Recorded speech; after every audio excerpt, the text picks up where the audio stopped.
Hello friends, कैसे हैं आप लोग।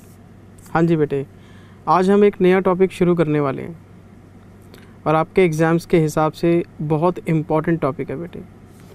सारे बच्चे सोच रहे होंगे जिंदल सर आज क्या करवाने वाले हो, तो आप अपनी कॉपी में एक हेडिंग बनाओ ज़रा। इस चैप्टर का नाम है बेटे share based payments. Share based payments, इस पे आप लगाइए टिक। इम्पॉर्टेंट, बहुत बढ़िया, बहुत प्यारा चैप्टर है और यकीन मानो आपको इसमें कुछ नया सीखने को मिलेगा। और जो इस चैप्टर में आप सीख के चलोगे वो आगे AS20 अर्निंग पर शेयर में भी आपके काम आएगा। अच्छा, मैं ज़रा सबसे पहले आता हूँ कॉन्सेप्ट नंबर 1 में।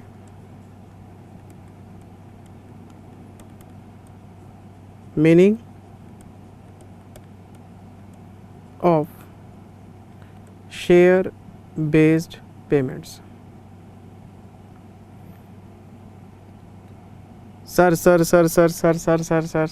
जिंदल सर, आप हर चैप्टर को स्टार्ट करने से पहले उस चैप्टर का हमें बेसिक समझाते हैं कि हम ये चैप्टर क्यों स्टडी कर रहे हैं। अकाउंटिंग कैसे करेंगे वो तो आप बता ही देते हो, लेकिन आप साथ में ये भी बताते हो हमेशा कि हम इस चैप्टर को स्टडी क्यों करें। तो सर कुछ ऐसा लॉजिक आप हमें एक्सप्लेन करोगे या सीधा अकाउंटिंग शुरू करोगे? तो बेटे मेरा आंसर ये है, बिना लॉजिक्स के, बिना अंडरस्टैंडिंग के क्वेश्चन करने सीख भी लिए तो क्या फ़ायदा। मैं आपको सबसे पहले बड़े प्यार से, आज मुझे कुछ नहीं कराना, मुझे शेयर बेस्ड पेमेंट का आपको मीनिंग समझाना है, थोड़ी बहुत एंट्रीज़ और 1-2 एग्जांपल। मैंने आज क्वेश्चन कराने ही नहीं, मेरे ऊपर प्रेशर ही नहीं है। मेरा मतलब आज की क्लास में ये है कि आपको कॉन्सेप्ट मैं डिलीवर करके जाऊंगा और अगली क्लास में फिर हम क्वेश्चंस की प्रैक्टिस करेंगे। आज मुझे क्वेश्चंस नहीं कराने, तो बात को केयरफुली समझना। एग्ज़ाम्स के हिसाब से फर्स्ट प्रेफरेंस का टॉपिक है। क्वेश्चन काफ़ी बार आया है इसमें से, सर कितने नंबर का आ जाता है। मैंने हाईएस्ट 10 मार्क्स का और लोएस्ट 5 मार्क्स का, तो 5 to 10 मार्क्स के लिए क्वेश्चन पेपर में आया हुआ है। चलिए आगे, अब मुझे फटाफट से पढ़ाने दो। मुझे शेयर बेस्ड पेमेंट का मतलब बताना है बच्चों को। मैं एक एग्जांपल से बात करूंगा और अभी किसी भी स्टूडेंट ने नोटिंग नहीं करनी, किसी स्टूडेंट ने नोटिंग नहीं करनी। मेरी बात ध्यान से सुनना प्लीज़। मेरी स्पीड अगर स्लो लगे, मेरी स्पीड आप बढ़ा सकते हैं 1.8 तक। सॉफ्टवेयर आपके पास है, स्पीड आपकी मेरे हाथ में। मैं जहां आपको बोर करता हूं नजर आऊं, उस मेरी स्पीड बढ़ा। फॉरवर्ड मत करना ना, बिना सुने मत निकालना, स्पीड बढ़ा लो। मेरा एग्जांपल केयरफुली सुनना प्लीज़, मैं अपनी बात ही करता हूं।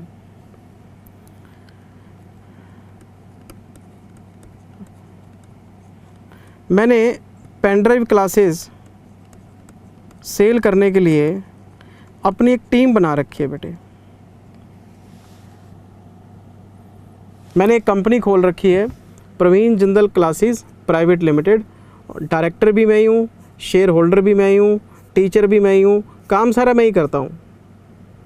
लेकिन मैंने एक टीम बना रखी है और इस टीम के अंदर काफ़ी सारे लोग हैं। कुछ लोग इंक्वायरी संभालते हैं, जब स्टूडेंट फ़ोन करता है तो स्टूडेंट को बात समझाते हैं, क्या फ़ीस है, कितनी वैलिडिटी है, कितने आवर्स हैं, वो पूरी बात उनकी सुनी जाती है वहाँ पे। फिर टीम का जो दूसरा मेंबर है वो ऑर्डर प्रोसेस करता है। ऑर्डर आता है वेबसाइट पे या फ्रेंचाइजीज़ के थ्रू, तो वो उस ऑर्डर को एग्जीक्यूट करता है। फिर मेरे पास कुछ लोग हैं टेक्निकल में। टेक्निकल सबसे कॉम्प्लिकेटेड काम है इस सेगमेंट का। तो टेक्निकल में मेरे पास बहुत सारे लोग हैं। किसी को वैलिडिटी बढ़वानी है, किसी को लैपटॉप में क्लास में इश्यू आ रहा है, किसी की क्लास में पेन ड्राइव में कोई टॉपिक कॉपी करने से रह गया, टेक्निकल वाले उसको पूरा सपोर्ट देते हैं। फिर मेरे पास एक डिस्पैचिंग टीम भी है जो बुक्स और पेन ड्राइव पैक करके डिस्पैच करते हैं। मतलब अलग अलग डिपार्टमेंट में अलग अलग लोग काम कर रहे हैं।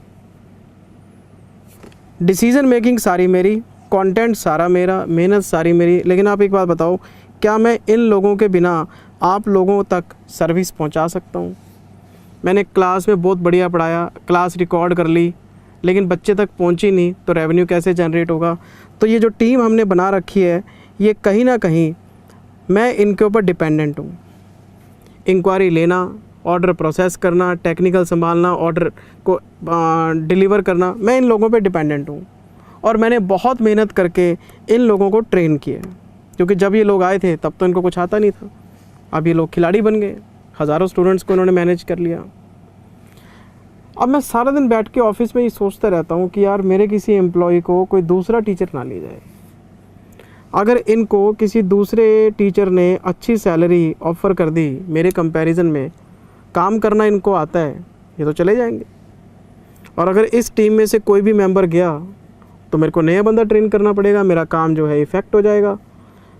तो मेरे दिमाग में एक बात बनी रहती है कि मैं इन लोगों को अपने साथ परमानेंटली कैसे जोड़े रखूं। मैं इनको क्या लालच दूं कि ये मेरे को छोड़ के ना जाएं, किसी की ऑफ़र आए भी तो वो ऑफ़र सुने ही ना। तो मैंने इसका एक तरीका निकाला। मैंने इनको सैलरी के साथ साथ, सैलरी तो मैं देता ही हूँ, इनको काम करते हैं सैलरी ले लेते हैं अपनी, पर मैं सैलरी के साथ साथ कुछ इनको अगर एक्स्ट्रा अट्रैक्टिव रेमुनरेशन का ऑफ़र दे दूँ तो ये लालच में काम करते रहेंगे और मुझे छोड़ के नहीं जाएंगे। और वो लालच क्या है? मैंने टेक्निकल टीम के स्टाफ को बुलाया और मैंने टेक्निकल टीम के स्टाफ को ये बोला कि आप 5 साल तक मेरी कंपनी मत छोड़ना। टेक्निकल वाले जितने बंदे हैं मैंने इनको बुलाया, मैंने बोला मेरा काम बहुत ठीक ठाक चल रहा है, मैं नया बंदा अफोर्ड नहीं कर सकता अब, क्योंकि मेरा काम अब एक स्टेज पे आ गया। स्टार्टिंग में हमारे पास काम कम था, तुम लोग फ्री रहते थे, तो मैं धीरे धीरे ट्रेनिंग देता गया मैं, अब तुम ट्रेन हो गए और मेरे को छोड़ के मत जाना। मेरे को टेक्निकल वाला कहता है सर ये आप बात मत बोलो, अगर हमें अच्छी कहीं ऑफ़र आएगी हम छोड़ के जाएंगे। मैंने बोला मेरी ऑफ़र सुनो, आप मुझे 5 साल मत छोड़ के जाना, और इसके बदले में मैं प्रॉमिस करता हूँ कि मेरी कंपनी का आज एक शेयर, मेरी कंपनी का आज कब? आज 5 साल बाद नहीं, आज मेरी कंपनी का आज एक शेयर 120 रुपये का है। मैं बैलेंस शीट की वैल्यूएशन आपको दिखा देता हूँ। अगर ये लिस्टेड कंपनी होती तो मार्केट प्राइस होता, अनलिस्टेड कंपनी है तो इंट्रिंसिक वैल्यू, मतलब नेट एसेट्स के हिसाब से बैलेंस शीट से निकाल लेते हैं हम कि net assets divided by number of share, एक शेयर के हिस्से में कितने नेट। तो जितनी भी लिस्टेड कंपनियां हैं वो मार्केट प्राइस बोलती हैं, और जितनी अनलिस्टेड कंपनियां हैं वो इंट्रिंसिक वैल्यू बोलती हैं, नेट एसेट्स वैल्यू पर शेयर। तो मैंने इनको बोला जी मेरे एक शेयर की वैल्यू 120 है, और मैं आपको, अगर आप 5 साल कंपनी छोड़ के नहीं जाओगे, 1 साल, 2 साल, 3 साल, 4 साल, 5 साल एक बार पूरे कर लो, आफ्टर 5 ईयर्स 5 साल बाद मैं आपको ये एक शेयर 40 रुपये में दे दूँगा। आज मेरा शेयर 120 का है, मैं 40 रुपये में प्रॉमिस करता हूँ, 80 रुपये का कंसेशन दे दिया आपको, सस्ते शेयर दे रहा हूँ। लेकिन कंडीशन एक ही है कि आपको 5 साल मेरे पास काम करना पड़ेगा। एम्प्लॉय ने फिर पूछा, कहता जिंदल साहब आप ओवर टाइम कराओगे क्या? मैंने बोला ना, मेरे को कोई ओवर टाइम नहीं कराना, 10 बजे आओ, 6 बजे चले जाओ, सैलरी लो, काम करते रहो, सैलरी लो, काम करते रहो, सैलरी लो। लेकिन अगर आप लगातार इस कंपनी में बने रहेंगे तो कंपनी में बने रहने के लिए मैं आपको एक्स्ट्रा में रेमुनरेट करूँगा, और वो भी शेयर्स में। इस चैप्टर का नाम है शेयर बेस्ड पेमेंट। मैं कैश नहीं देने वाला, मैं पेमेंट करूँगा शेयर्स में। जब हम शेयर्स में पेमेंट करने की बात करते हैं तो ये चैप्टर जो है शुरू हो जाता है सर शेयर बेस्ड पेमेंट का। अच्छा, मेरी बात ध्यान से सुनना प्लीज़। एम्प्लॉय के कुछ क्वेश्चंस हैं। एम्प्लॉय ने पूछा जी ओवर टाइम कराओगे? मैंने बोला ना। कहता सर ये शेयर आप हमें आज दोगे? मैंने बोला ना, आज नहीं दूंगा, आज प्रॉमिस कर रहा हूँ आपको, मैं कमिटमेंट दे रहा हूँ, शेयर दूंगा 5 साल के बाद। आप चुपचाप 5 साल काम करते रहो, 5 साल के बाद मैं आपको 120 रुपये का एक शेयर 40 रुपये में दे दूँगा। एम्प्लॉय ये बात कहता है कि सर 120 का एक शेयर 40 में दे रहे हो, तो क्या हमारे लिए मैंडेटरी है कि 5 साल के बाद हमें लेना ही पड़ेगा?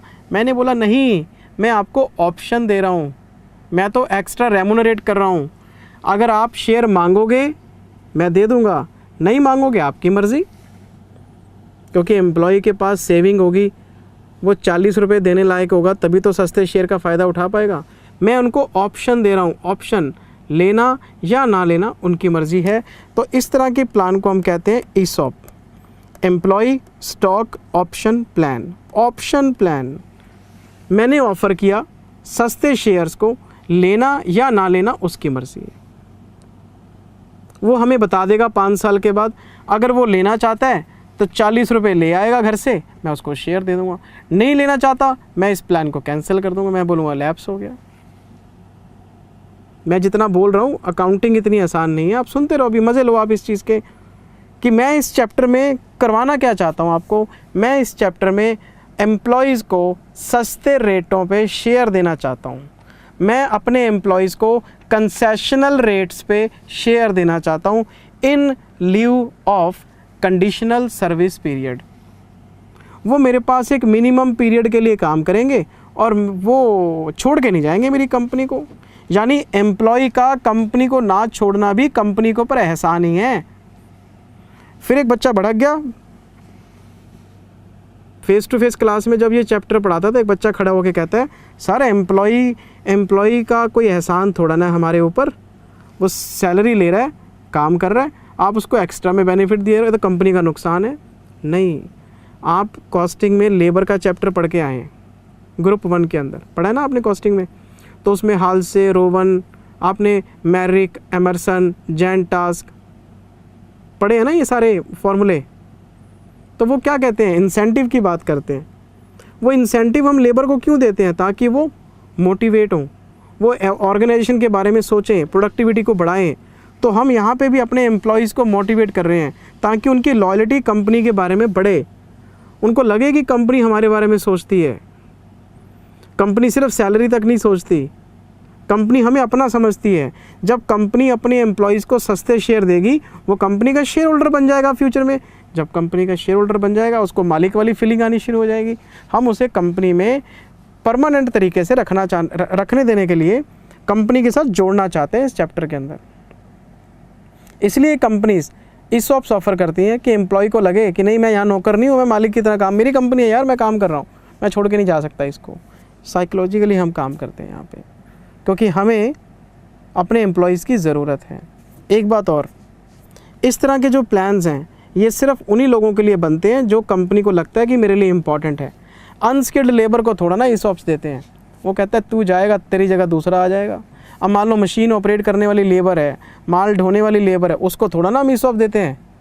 लेकिन एक डिसीजन मेकिंग वाला बंदा है, या उसके काम की वैल्यू इतनी ज़्यादा है कि हमें वो बंदा चाहिए, वो जाना नहीं चाहिए। मेरी बात समझ रहे हैं आप? तो कंपनी आइडेंटिफाई करती है ग्रुप को कि इन लोगों के ग्रुप को मैंने ऑफ़र करना है, ये लोग मुझे चाहिए कंपनी के अंदर। कोई ओवर टाइम नहीं करा रहे। अच्छा, एक मिनिमम पीरियड निकलने के बाद 5 साल, 3 साल, 4 साल, जो भी कंपनी कहती है, कंडीशनल सर्विस पीरियड, उसके बाद हम उनको बुलाएंगे, भैया तुम्हारा शेयर वेस्ट हो गए। वेस्ट होने का मतलब तुम्हारा अधिकार हो गया, आप ले लो। उसके पास पैसे होंगे, वो सस्ते शेयर ले लेगा, नहीं होंगे तो मना कर देगा। लेकिन अगर वो सस्ते शेयर लेगा तो उसको फ़ायदा है, पेमेंट करेगा कम, शेयर मिलेंगे उसको ज़्यादा रुपए के। फिर एम्प्लॉय का अगला क्वेश्चन, एम्प्लॉय कहता है कंपनी से कि ये 120 रुपये का रेट तो आज का है, शेयर मिलेंगे मुझे 5 साल बाद, 5 साल बाद, और उस टाइम पे आपके शेयर की वैल्यू 240 हो गई। फिर तो कंपनी कह रही है हमने 120 रुपये को आज लॉक कर दिया है, अब 120 रुपये के ऊपर का जो एप्रिसिएशन है वो तुम्हारा है। क्यों? अगर हम ये पब्लिक इशू भी करें आज, तो पब्लिक इशू अगर हम करते हैं 120 का, और पब्लिक इशू निकालने के बाद उसमें कुछ एप्रिसिएशन आता है, तो वो शेयर होल्डर को मिलता है, कंपनी को थोड़ा ना मिलता है। कंपनी को तो 10 रुपये की फेस वैल्यू, 110 का प्रीमियम, कंपनी ने पैसा लिया, फैक्ट्री में डाला, बात खत्म। अब सेकेंडरी मार्केट में रेट बढ़ रहा है तो कंपनी को क्या लेना देना, वो तो शेयर होल्डर का फ़ायदा है। तो एम्प्लॉय को हम ये बोलते हैं हमारी कमिटमेंट आज की लॉक हो गई, अब 120 रुपये का शेयर मार्केट में बढ़े या घटे हमें कोई लेना देना नहीं है, वो तुम्हारा।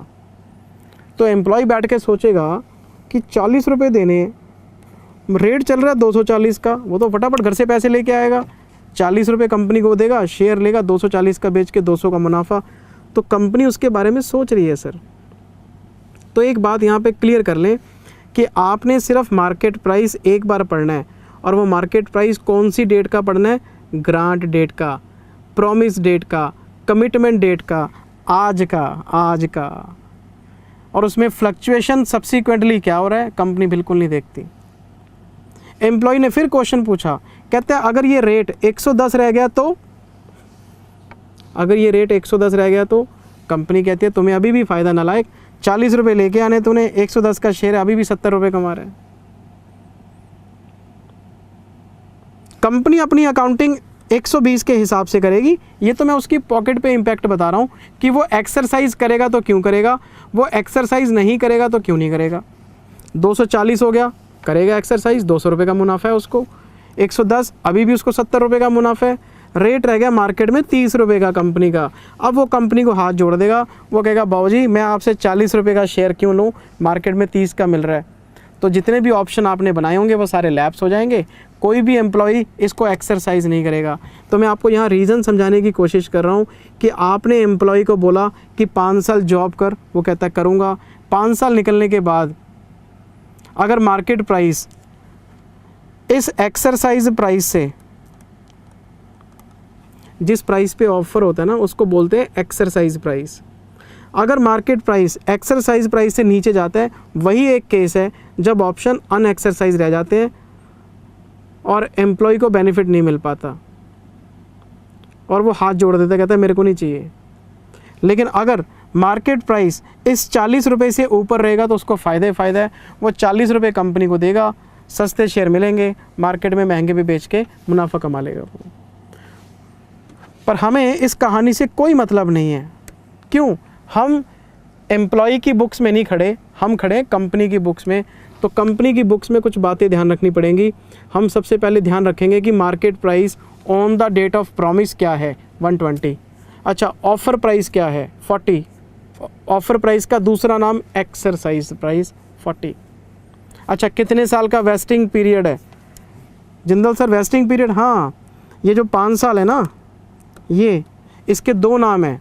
इसको पहला नाम बड़े सिंपल शब्दों में मैं देना चाहूँगा, conditional service period, minimum service period. इसका दूसरा टेक्निकल नाम है वेस्टिंग पीरियड।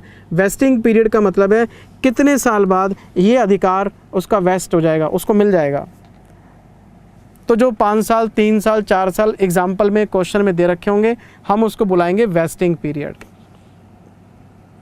तो क्वेश्चन अगर आप करना चाहते हैं तो कुछ बातें आपको पता होनी चाहिए। पॉइंट नंबर 1, मार्केट प्राइस क्या चल रहा है आज।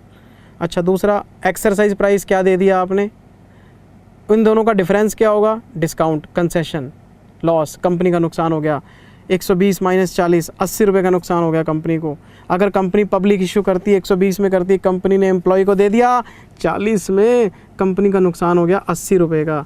लेकिन 80 रुपये का नुकसान कंपनी ने किया ज़रूर, लेकिन इसके बदले में कंपनी को 5 साल की सर्विस गारंटी मिल गई कि एम्प्लॉय जाएगा नहीं। तो कंपनी क्या करेगी, 80 रुपये का लॉस लेगी, इसको डिवाइड करेगी 5 साल से, 16 रुपये पर एनम, 16 रुपये 1 साल के, 1 शेयर के, 16 रुपये 1 साल के 1 शेयर के खर्चे में डालती रहेगी। अच्छा, एंट्रीज क्या पास होंगी सर, वो मैं बताता हूँ। अभी पहले आप बेसिक को समझो, अभी कैलकुलेशन में मत जाओ, वो मैंने वैसे ही बोल दिया। मैं एक बार सारी बात दोबारा दोहराना चाहता हूँ। अगर कोई कंपनी अपने वैल्यूएबल एम्प्लॉयज़ को अपने साथ लंबे समय तक बांध के रखना चाहती है तो सिर्फ सैलरी से या रेम्यूनरेशन से कुछ नहीं होगा।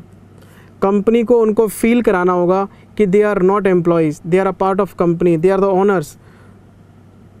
तो to make them such kind of feeling, वो मतलब वो फीलिंग तभी लेंगे जब आप उनको शेयर ऑफ़र करोगे। तो कंपनी इस चैप्टर में क्या करेगी, उनको सस्ते शेयर ऑफ़र करेगी, लेकिन उसके बदले में उनके ऊपर कंडीशन लगा देगी कि आप कंपनी छोड़ के नहीं जा सकते। अगर कोई एम्प्लॉय कंपनी छोड़ के जाता है, उसका अधिकार ख़त्म। जब वो अपनी बात पे नहीं रहा तो हम भी अपनी बात पे नहीं रहेंगे, ख़त्म। जैसे उसने कंपनी छोड़ी, इधर से हम उसका जो राइट है वो कैंसिल कर देंगे। वो हम आगे पढ़ेंगे एडिशनल कॉन्सेप्ट्स के अंदर कि एम्प्लॉयज़ लेफ्ट होंगे तो कैसे काम करेंगे। अभी तो आज के लेक्चर में एंजॉय करो आप। कंपनी उसको कह रही है आप हमारे पास मिनिमम पीरियड के लिए काम करो और हम आपको इसके बदले में सस्ते शेयर दे देंगे, इतने काम है। वो अपनी कमिटमेंट पूरी कर दें, हम अपनी कमिटमेंट पूरी कर देंगे। और मैंने आपको क्या बोला, जिस प्राइस पे आज हम ऑफ़र कर रहे हैं उसको बोलते हैं एक्सरसाइज प्राइस, और जो प्राइस आज मार्केट में है उसको बोलते हैं मार्केट प्राइस। इन दोनों का डिफरेंस क्या है, लॉस पर शेयर। और कंपनी ने एक शेयर में, जैसे इस एग्जांपल में 80 रुपये पर शेयर का लॉस हो रहा है, आने चाहिए 120, आएंगे 40, 80 रुपये का फटका कंपनी को लग गया। लेकिन कंपनी इस 80 रुपये के लॉस को बियर करके 5 साल की सर्विस को पक्का करना चाहती है, तो 16 रुपये एनुअल बेसिस पे खर्च में आएंगे, क्योंकि हम SLM बेसिस पे इस खर्चे को राइट ऑफ करने वाले हैं, स्ट्रेट लाइन मेथड बेसिस पे। कैसे करेंगे, क्या एंट्रीज डलेंगी, क्या खाते बनेंगे, अच्छा वो अगर एक्सरसाइज करेगा तो क्या करेंगे, सारी बातें समझाऊंगा आज आपको। अच्छा, फिर एम्प्लॉय सर्विस पीरियड एक्सपायर होने के बाद कंपनी के पास आएगा, वो एक्सरसाइज प्राइस देगा और कंपनी उसको शेयर दे देगी जो प्रॉमिस हुए थे हमारे। ये चैप्टर है सर हमारा। वो खरीदना चाहे खरीद सकता है, वो मना करना चाहे मना कर सकता है। तो हम यहाँ पे ऑप्शन की बात कर रहे हैं, उसकी ऑप्शन है सर, मर्जी का मालिक है वो। और अगर आप देखो तो इसमें जो पेमेंट जाएगी वो किस में जाएगी, शेयर्स में। मैं उसको कैश देने की बात कर ही नहीं रहा, मैं कह रहा हूँ तो अपना काम कंडीशन के हिसाब से कर, हम तेरे को शेयर दे देंगे। Payment in shares, payment in concessional shares, सस्ते शेयर देने की बात हो रही है यहाँ पे। मैंने तो अपनी बहुत छोटी सी कंपनी का एग्जांपल लिया। बड़ी बड़ी कंपनीज़ में बहुत सारे डेजिग्नेशन और बहुत सारे लोग होते हैं सर, कंपनी को इनको फ़ायदा देना पड़ता है, नहीं तो फिर ये कंपनी एक जगह से दूसरी जगह जाते रहेंगे। अमेज़ॉन में काम करने वाले 2 लोग अपनी फ्लिपकार्ट खोल के बैठ गए, और अगर अमेज़ॉन उनकी वैल्यू को समझता तो इंडिया में कंपटीशन होता ही नहीं कोई, वो अमेज़ॉन में लगे रहते, है ना। तो एम्प्लॉयज़ को अट्रैक्ट करने का तरीका है सर ये। तो मैं आपको बेसिक डेफिनेशन लिखवाता हूँ अभी, क्या एंट्रीज पास होंगी, क्या कॉन्सेप्ट है, कैसे कैलकुलेशन होगी, सारी ऊपर मेरे ऊपर छोड़ दो, step by step, step by step, step by step, step step. अभी स्टडी मैट मत खोलना प्लीज़, हाथ जोड़ता हूँ। इंस्टीट्यूट का स्टडी मैट तब तक नहीं खोलना जब तक मैं क्लास में ये चैप्टर वाइंड अप ना कर दूँ।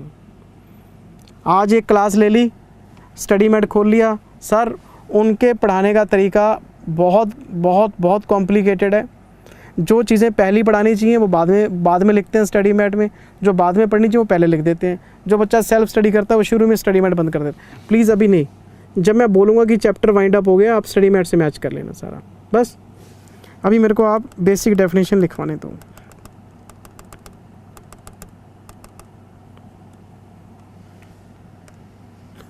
Sir sir sir sir sir sir sir Jindal sir, एक छोटा सा डाउट आ रहा है सर। जिंदल सर, इस चैप्टर के ऊपर क्या कोई अकाउंटिंग स्टैंडर्ड है? नहीं, अकाउंटिंग स्टैंडर्ड तो कोई भी नहीं है। हाँ, इंटरनेशनल अकाउंटिंग स्टैंडर्ड ज़रूर है। इस चैप्टर के ऊपर आपका IFRS 2 लगता है। इस चैप्टर के ऊपर आपका IND AS 102 लगता है। कोई AS है सर? AS तो नहीं है बेटे, अकाउंटिंग स्टैंडर्ड कोई भी नहीं है। हाँ, इस पे गाइडेंस नोट ज़रूर है। Guidance note on share based payment. तो जिंदल सर हमारे सिलेबस में क्या है, आपके सिलेबस में ये नहीं है, आपके सिलेबस में ये भी नहीं है, आपके सिलेबस में ये है। तो आप ये मान के चलो कि मैं ये चैप्टर आपको गाइडेंस नोट के हिसाब से करवा रहा हूँ। जिंदल सर गाइडेंस नोट क्या होता है? जब इंस्टीट्यूट ने किसी भी अकाउंटिंग स्टेटमेंट के ऊपर अकाउंटिंग स्टैंडर्ड नहीं फ्रेम किया होता, जस्ट वो एक गाइडेंस की तरह इशू किया होता है। मतलब अगर इंस्टीट्यूट चाहे तो इसको एएस बना सकता है, लेकिन अभी तक ये गाइडेंस नोट है। इंस्टीट्यूट ने बताया कि ऐसे ऐसे कर लो आप। जिन कंपनीज़ के ऊपर इंड एएस नहीं लगते, जिन कंपनीज़ के ऊपर इंड एएस नहीं लगते, वो एएस लगाती हैं, और एएस लगाने वाली कंपनी के पास कोई एएस है नहीं इसके ऊपर, तो वो गाइडेंस नोट की रेफरेंस से काम कर लेगा अपना। तो जितनी कंपनीज़ के ऊपर एएस लगते हैं वो गाइडेंस नोट की रेफरेंस से काम करेंगे। और सीए फाइनल में आप इंड एएस 102 भी पढ़ेंगे, क्योंकि फाइनल में सारे है ही Ind AS.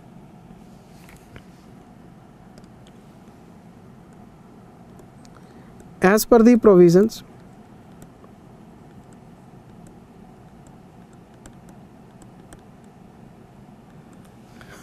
as per the provisions,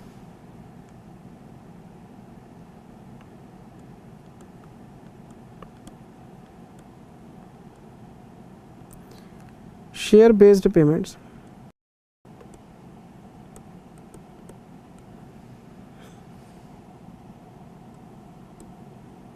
are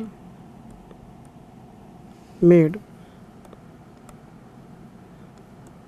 by a company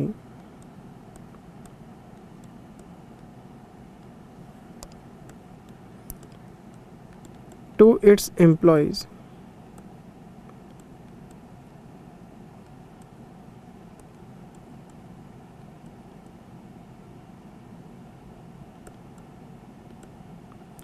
at concessional rates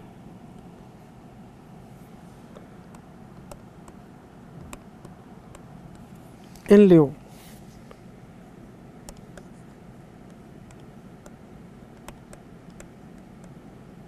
of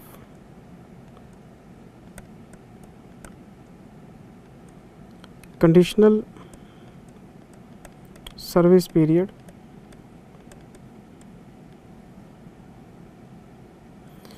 इसको बोलते हैं vesting period,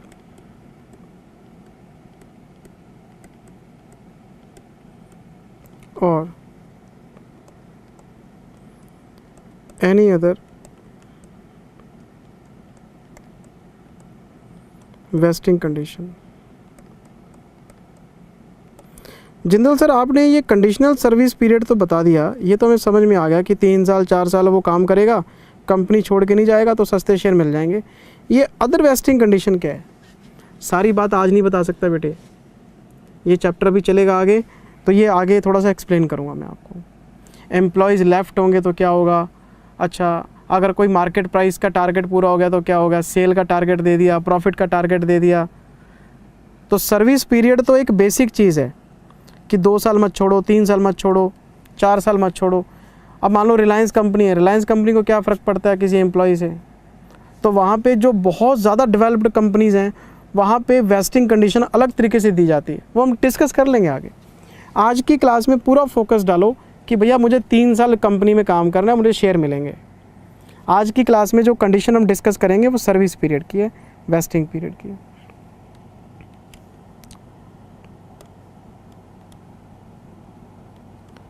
These benefits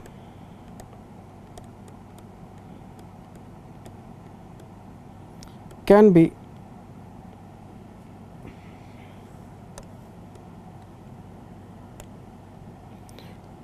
given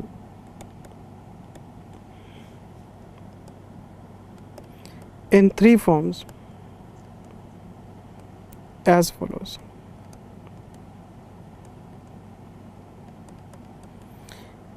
in benefits को हम 3 तरीके से दे सकते हैं।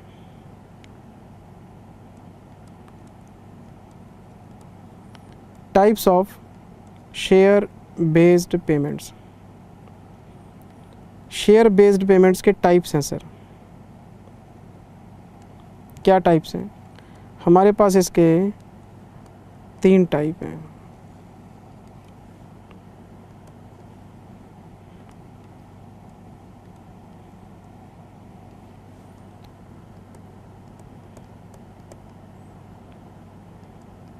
यूनिट 1, यूनिट 2,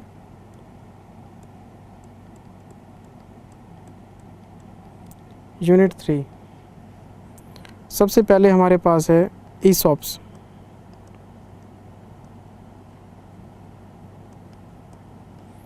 दूसरा हमारे पास है ESPP और तीसरा हमारे पास है SAR। ये क्या है sir?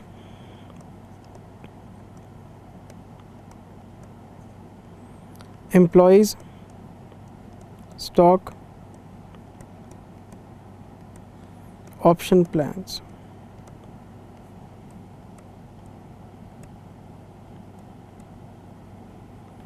Employees stock purchase plans. Stock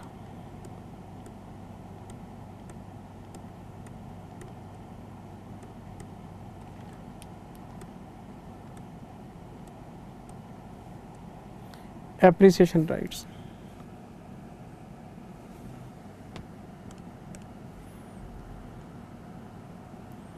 ये दोनों तो आते हैं share based payment,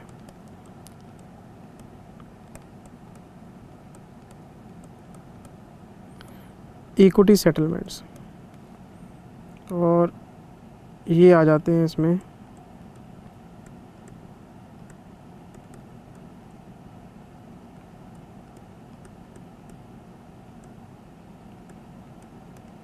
cash settlement. अच्छा,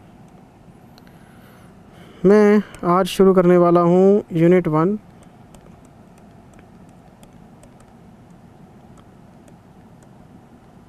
ESOPs।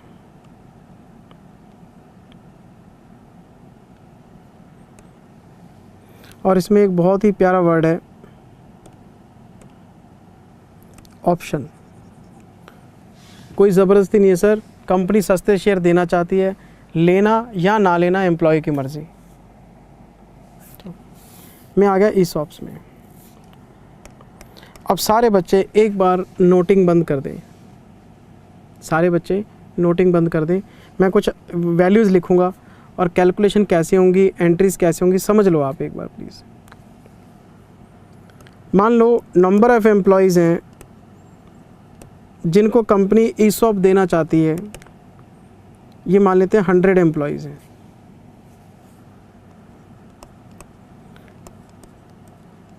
कंपनी इनको ऑप्शन पर एम्प्लॉय,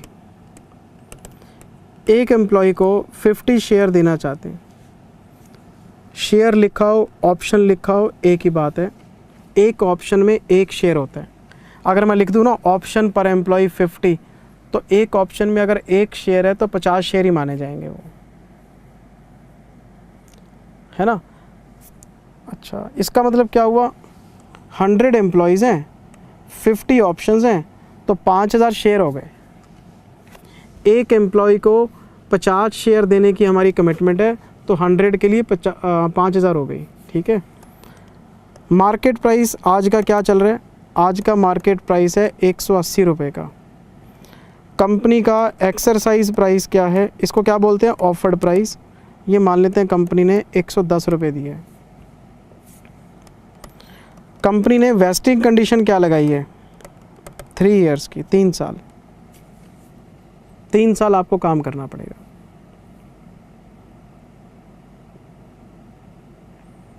अब इसकी अकाउंटिंग कैसे करें? बड़ी सिंपल है। सबसे पहले आप ये बताओ 180 का शेयर कितने में दिया जा रहा है? जिंदल सर 180 का शेयर 110 में दे रहे हैं, कितना लॉस हो गया? सर 70 रुपये का नुकसान है। 70 रुपये का नुकसान टोटल है या एक शेयर का है? जिंदल सर एक शेयर का नुकसान है ना। तो बस करना क्या है, 180 लो, माइनस करो 110, तो ये आ गया लॉस पर शेयर।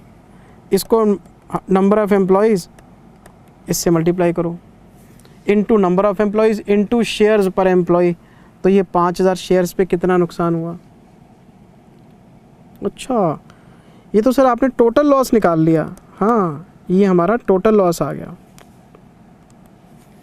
70 रुपये का एक शेयर पे नुकसान है, तो टोटल 5000 शेयर हम दे रहे हैं, तो 3.5 लाख का नुकसान हो गया। ये 3.5 लाख का नुकसान हो गया। अच्छा, लॉस पर एनम, कंपनी 1 साल का लॉस देखेगी SLM बेसिस पे, तो 3.5 लाख को डिवाइड करेंगे हम 3 साल से। अगर मैं 3.5 लाख को डिवाइड करता हूँ 3 साल से, तो 1 साल का नुकसान आ गया। ये पर एनम लॉस है। कंपनी ने 180 का शेयर 110 में दिया, 70 रुपये कम लिए, और ये 70 रुपये जो कम लिए हैं इसके बदले में 3 साल की सर्विस पक्की हो गई, तो इसको एनुअली बांट दो। अब करना क्या है, बड़ा ही सिंपल काम है। At the end of first year,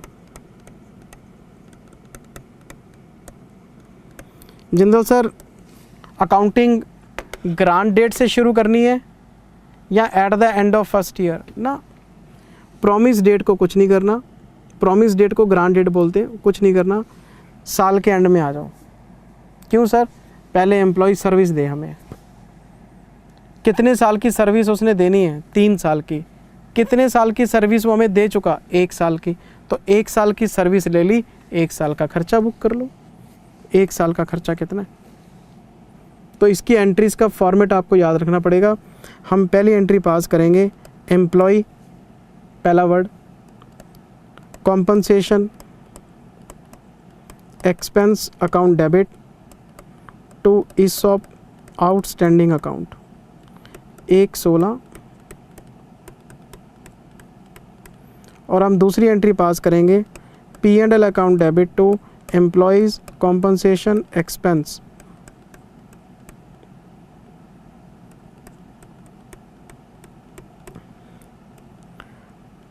अब आपको पता है कि ये जो चैप्टर है इंटरनेशनल अकाउंटिंग स्टैंडर्ड से गाइड हो रहा है, तो प्रेजेंटेशन इतना कॉम्प्लिकेटेड है।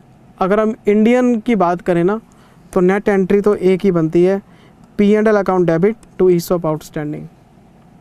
एक तरफ खर्चा डाल दिया, एक तरफ ईसॉप का अकाउंट खोल लिया। लेकिन गाइडेंस नोट कहता है कि आप P&L में कोई भी चीज़ डायरेक्टली डेबिट नहीं कर सकते। तो आपने पहले नॉमिनल अकाउंट खोला, इसका नाम थोड़ा सा टेक्निकल है, याद रख लेना, हम इसको चेंज नहीं कर सकते। मैं तो इसको सिंपली सैलरी अकाउंट भी लिख सकता हूँ, लेकिन मैं चेंज नहीं कर सकता, हमें कुछ रूल्स को फॉलो करना पड़ता है ना। नाम कुछ भी हो, काम तो एक ही है कि P&L में खर्चा डेबिट हो गया। तो एम्प्लॉयज़ कॉम्पनसेशन एक्सपेंस डेबिट, और एक नया खाता खोलो ईसॉप आउटस्टैंडिंग, और इसको P&L में राइट ऑफ कर लो। ठीक है जी। और हर साल सेकंड में भी थर्ड में भी इसको रिपीट करते रहो, इन एंट्रीज़ को, एंट्रीज़ रिपीट करते रहो। पहले आप पहला स्टेप क्या है, टोटल लॉस निकाल लो, टोटल लॉस को पर एनम बना लो, और फिर उसकी ये एंट्रीज़ डालते रहो। अब क्या होगा, अब 3 साल निकल जाएंगे। मैं सीधा आ गया at the end of third year, मैं आ गया जी at the end of third year सीधा। मुझे पता है पहले साल में 2 एंट्रियाँ, दूसरे साल में भी 2 एंट्रियाँ, तीसरे साल में भी 2 एंट्रियाँ, तो मैं 3 साल पूरे कर चुका हूँ। तो मेरे पास एक अकाउंट होगा ईसॉप आउटस्टैंडिंग अकाउंट। मैंने पहले साल क्या लिखा होगा, बाय एम्प्लॉय कॉम्पनसेशन एक्सपेंस। मैं बाय P&L नहीं लिख सकता, सीधा आया तो P&L से ही। 70 रुपये का नुकसान P&L में जा रहा है क्योंकि सस्ते शेयर दे रहे हो, लेकिन मैं यहाँ पे P&L नहीं, नॉमिनल अकाउंट वो जो मैंने एंट्रीज में लिखा वो लिखूँगा मैं यहाँ पे। जिंदल सर सीधा P&L लिखेंगे तो नंबर कट जाएंगे आपके, तो थोड़ा सा फॉर्मेट याद रखना पड़ेगा। 1/1/16 ये टू बैलेंस शीट आ गया जी। चलो जी, मैं दूसरे साल में आ गया, बाय बैलेंस 1/1/16 ये by employ compensation expense, by employ compensation expense 1166667, फिर इसका बैलेंस निकल जाएगा टू 3 3 3 3 4, तीसरे साल में भी यही हुआ होगा, तीसरे साल में भी यही होगा। 2 3 3 3 3 4, तो साल के एंड में एक एंट्री डली होगी, ये वाली एंट्री। तो ये आ जाएगा हमारे पास, कितना हो गया ये टोटल? 3.5 लाख हो गया ये टोटल 3.5 लाख हो गया।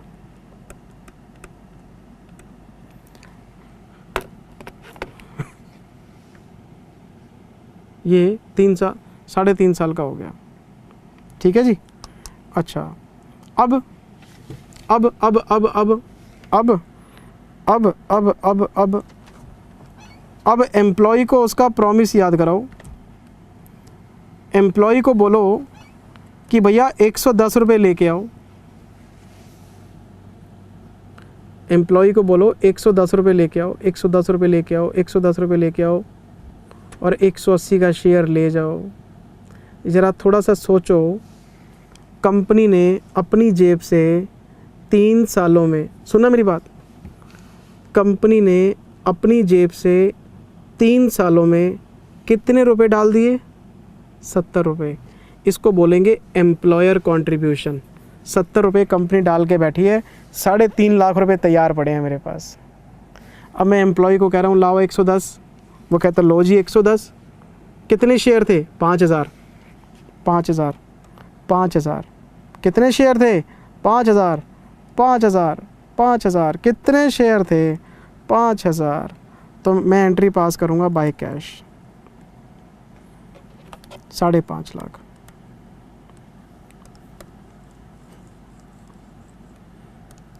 एम्प्लॉय घर से कैश ले आया, 5000 शेयर थे 110 के हिसाब से, वो भागा गया और पैसे ले आया। हाँ, 3.5 लाख किसने डाले? कंपनी ने। और ये 5.5 लाख किसने डाले? एम्प्लॉय ने। तो टोटल बताओ कितना बन गया? 9 लाख। जिंदल सर इसकी क्या एंट्री डाल रहे हो? हाँ, इसकी एंट्री डल रही है cash account debit to ESOP outstanding. इस बात से आप समझ लो कि ईसोप आउटस्टैंडिंग के अंदर एम्प्लॉयर एम्प्लॉय का कंट्रीब्यूशन इकट्ठा कर देना है। कंपनी जो पैसे P&L से डाल रही है वो भी, और जो कैश में लेके आएगा वो भी। 9 लाख रुपए इस अकाउंट में तैयार हो गए हैं। अब क्या करना है? इशू करना है to equity share capital to security premium. बताओ ये कितना था? 70। ये कितना था? 110। बताओ एक शेयर कितने का हो गया? 180। 70 रुपये किसने डाले? कंपनी ने। 110 किसने डाले? एम्प्लॉय ने। एक शेयर कितने का? 180 का। फेस वैल्यू मेरे को पता नहीं, तो फेस वैल्यू 10 रुपये अज्यूम कर लेंगे, बाकी का 170 प्रीमियम में चला जाएगा। तो ये 10 रुपये के हिसाब से 50,000 बनते हैं और ये 170 के हिसाब से 8.5 लाख बनते हैं। क्यों? 10 × 5000 और 170 × 5000। अगर फेस वैल्यू दे रखी होती तो प्रीमियम उस हिसाब से निकालते। भाई 180 रुपये का शेयर है, 10 की कैपिटल, 170 का प्रीमियम। और ये कैसे बना? 70 रुपये मुझे कंपनी ने दिए हैं, 110 एम्प्लॉय ने दिए हैं। बस पहले आप 2-2 एंट्रियां मारते जाओ हर साल, ठीक है। ईसोप आउटस्टैंडिंग के अंदर वो पैसा इकट्ठा होता जाएगा, ठीक है। फिर एंड आ जाएगा 3 साल के एंड पे, 5 साल के एंड में, ला कैश दे दे भाई, बाय कैश लिख लो और टू इशू कर दो, टू कैपिटल टू प्रीमियम। ये पहला केस बनता है कि आपके एम्प्लॉय आपके पास पैसा ले आए और आपने बड़ी ही आसानी से इशू कर दिया। इससे आसान काम क्या होगा? Sir sir sir sir sir sir sir sir sir sir अगर वो कैश ना लेके आए तो सर मेरे पास तरीका है उसका भी, लो। अगर वो कैश ना लेके आए तो लो लो लो, कैश ना लेके आए तो मैं एम्प्लॉय को बोल रहा हूँ ला 110, वो कहता मेरे पास पैसे नहीं है। भाई पैसे के बिना तो कैसे काम चलेगा? मैंने बोला लाओ 110, वो कहता मेरे पास पैसे नहीं है। मैं बोला ऑप्शन कैंसिल हो जाएंगे, वो कहता कर दो। तो मैं 3 साल तक ईसोप आउटस्टैंडिंग अकाउंट खोल के बैठा रहा और उसका इंतज़ार करता रहा कि वो शेयर मांगेगा मांगेगा मांगेगा। वो कहता जी मेरे पास पैसे का इंतज़ाम नहीं हुआ। मैंने बोला ऑप्शन कैंसिल कर दूंगा, कहता कर दो। मैंने ये सारा पैसा उठा के जर्नल रिजर्व में रिवर्स कर दिया। पैसे ले आएगा तो बाय कैश टू कैपिटल, पैसे नहीं लाएगा तो जितना पैसा आपने इकट्ठा किया है उसे जर्नल रिजर्व में रिवर्स कर दो। फिर एक बच्चे ने क्वेश्चन पूछा फेस टू फेस क्लास में, कहता सर यहाँ पी एंड एल में रिवर्स क्यों नहीं हो रहा, क्योंकि ये आया तो पी एंड एल से है। तो बेटे पी एंड एल से आया तो एक एक साल करके है, हम पी एंड एल में इकट्ठा रिवर्स कर देंगे तो इनकम स्टेटमेंट आपकी इन्फ्लेट हो जाएगी। इतना पैसा वहाँ रिवर्स नहीं किया जा सकता, जर्नल रिजर्व में भेज देंगे। पैसा ले आएगा तो पहला ट्रीटमेंट, नहीं लाएगा तो कैंसिल करो परे। Sir sir sir sir sir sir ऐसा भी तो हो सकता है कि आधे एम्प्लॉई आपको कैश दे दें, आधे एम्प्लॉई मना कर दें। हो सकता है, आ जाओ वो भी करके दिखाता हूँ। अगर आधे एम्प्लॉय मान गए और आधों ने मना कर दिया तो सबसे पहले तो मैं कैंसिल करूँगा जर्नल रिज़र्व। मेरे पास 3.5 लाख रुपए का इंतज़ाम है, मैंने जो वो अपनी जेब से किया है। मैं कंपनी की बात कर रहा हूँ, कंपनी कहती है 50% एम्प्लॉय भाग गए तो कोई बात नहीं, 1.75 तो रिवर्स कर दो। कर दिया 1.75 रिवर्स। आधे कैश लेके आ रहे हैं तो लिखो बाय कैश। कितने एम्प्लॉयज़ थे?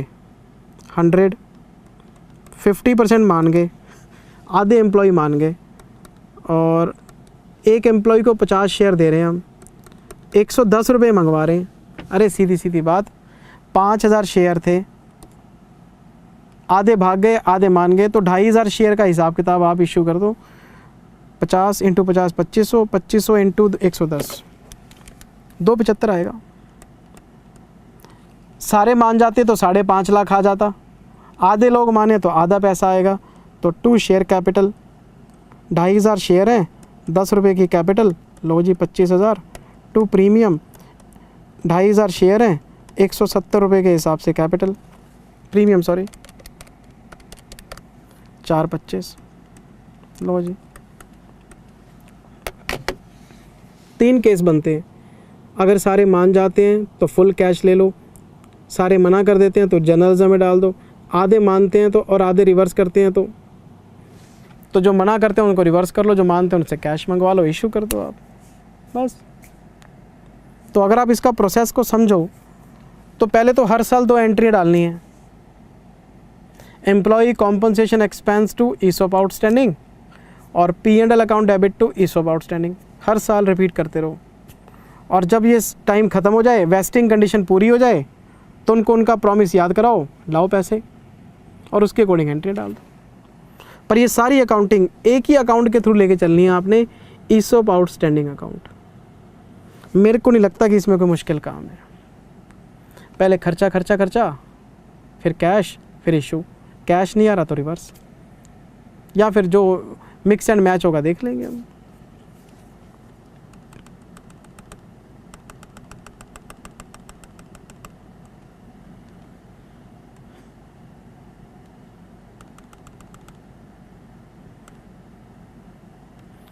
अच्छा जी, चलना हमने SLM बेसिस पे ही है, चलना हमने SLM बेसिस पे ही है।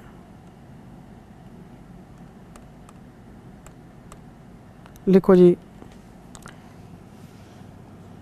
पहला step,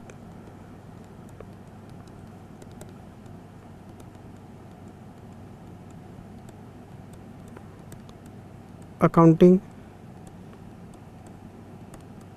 entries for first year.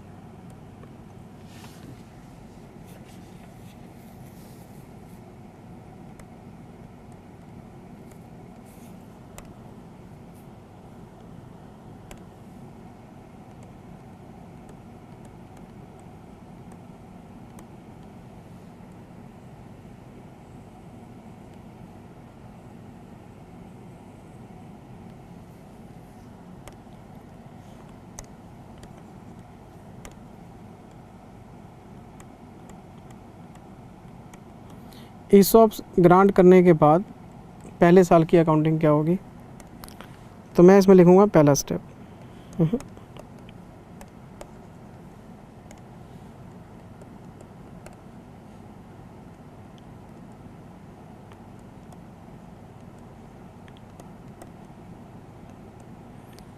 Calculation of total loss.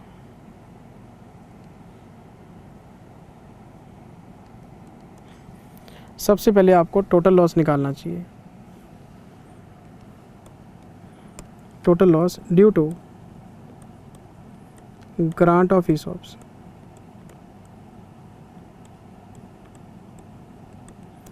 ESOPs grant होने की वजह से जो नुकसान हुआ है पहले उसकी कैलकुलेशन करो, और उसका एक ही तरीका है।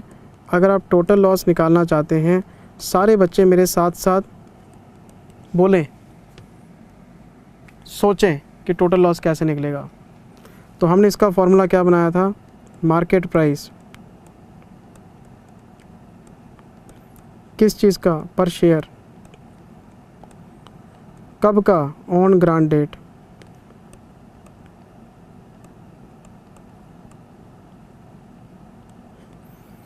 मार्केट प्राइस पर share on grant date minus exercise price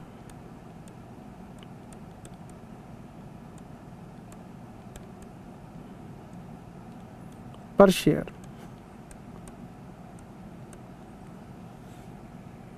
ये आ जाएगा लॉस पर शेयर। इसको बताओ क्या बोलेंगे हम, ये कंपनी का आ जाएगा लॉस पर शेयर। ये आ जाएगा लॉस पर शेयर। इसको करेंगे multiply number of employees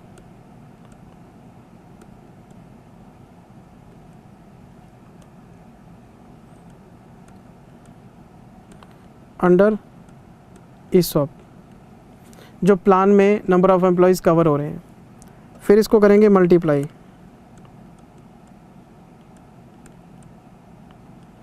number of options per employ.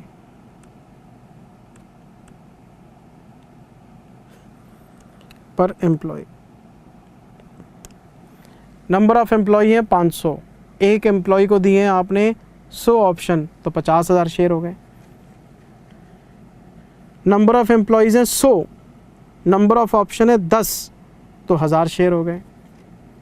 एक शेयर पे इतना नुकसान, तो 1000 शेयर पे कितना, 50,000 शेयर पे कितना, 500 शेयर पे कितना, टोटल लॉस आ जाएगा आपका। दूसरी कैलकुलेशन,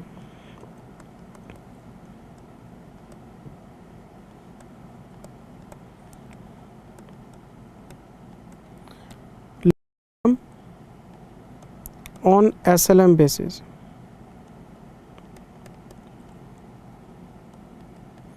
हम यहाँ लिखेंगे टोटल लॉस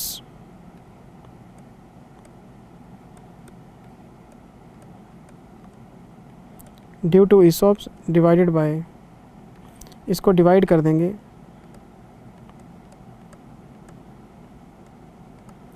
वेस्टिंग पीरियड से। वेस्टिंग पीरियड का दूसरा नाम क्या है, कंडीशनल सर्विस पीरियड। 3 साल, 4 साल, 5 साल, जो क्वेश्चन में दे रखा होगा। लॉस पर एनम आ गया। उसके बाद डालेंगे जर्नल एंट्रीज।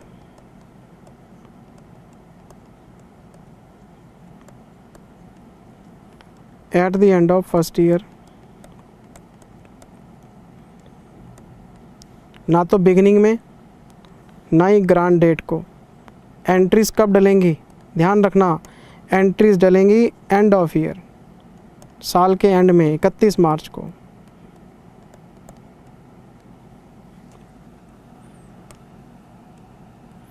अगर आप जर्नल एंट्रीज डालना चाहते हैं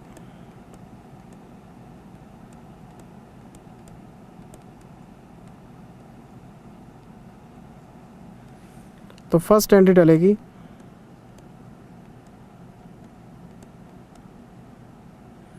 employees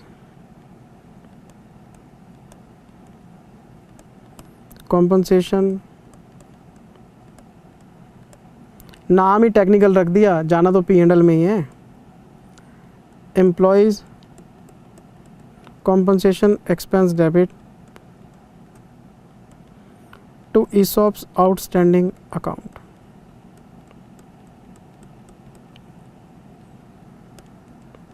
Being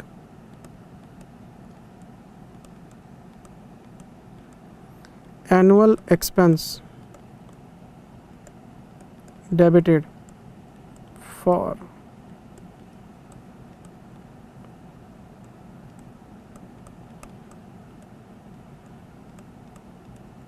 granting ESOPs.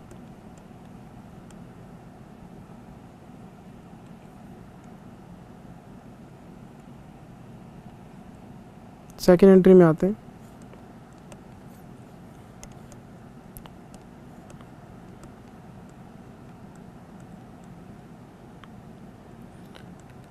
Profit and loss account debit.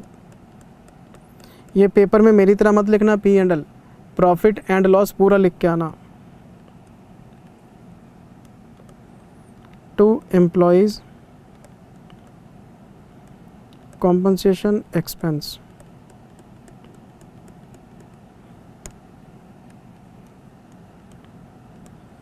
being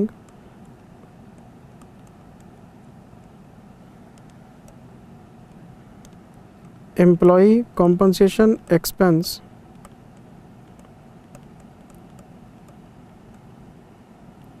written off।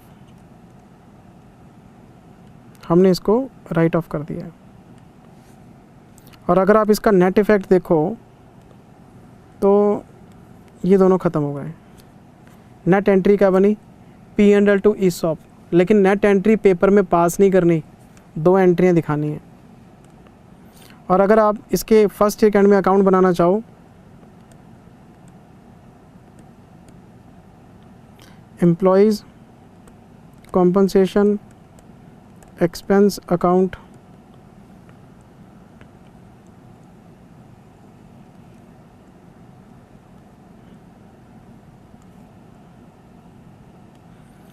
तो हम इसमें लिखेंगे टू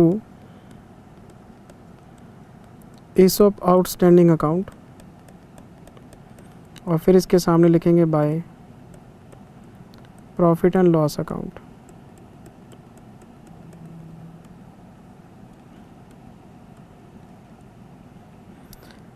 अगर आप एक अकाउंट और बनाना चाहो, इसके नीचे बना सकते हो आप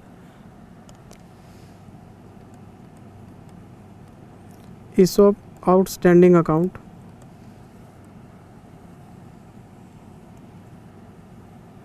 यार 2 एंट्रीज पास करनी है, ये भी कोई मुश्किल काम है क्या? हैं बताओ। By employees compensation expense account to balance CD, इसका बैलेंस निकालते रहो। इसे हम इकट्ठा करते जाएंगे, to balance CD by balance BD, फिर नया खर्चा, फिर बैलेंस बढ़ेगा, इसको कैरी करते जाओ। और एंड में क्या होगा? या तो इसको GR में भेज देंगे या इसको प्रीमियम में भेज देंगे। या तो GR में चला जाएगा अगर वो मना करेंगे तो, या प्रीमियम में डाल देंगे जब इशू करेंगे, ख़त्म हो जाएगा ये। अच्छा, सेकंड स्टेप लिखो।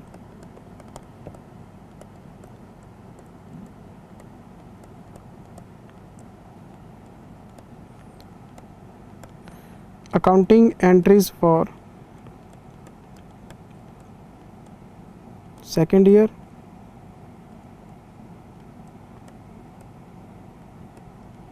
or subsequent year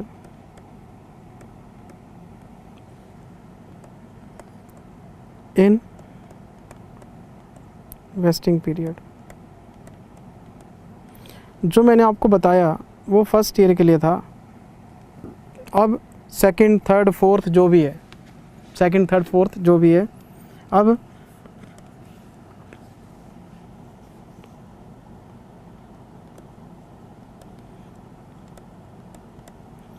the entries shall remain same as we have passed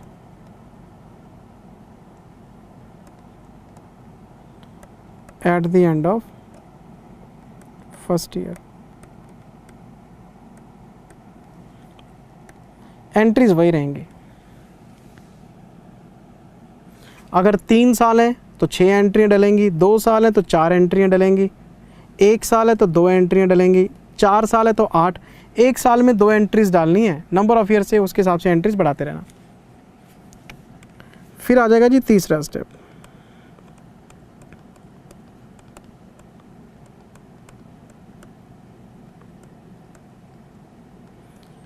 eight the end of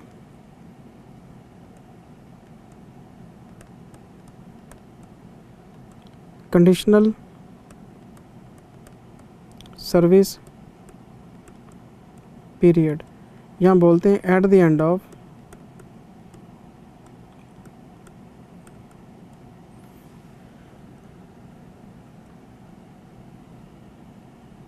vesting period.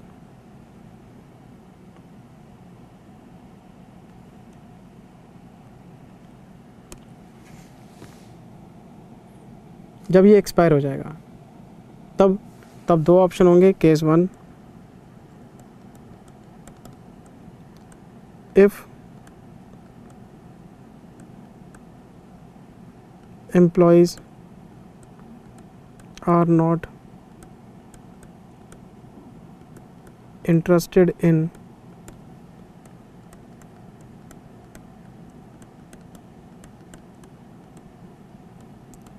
exercising options,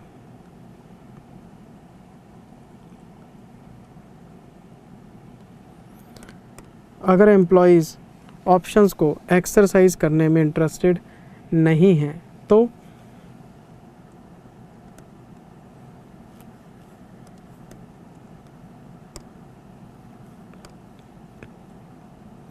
हम एक एंट्री डाल देंगे, ESOPs outstanding debit to general reserves.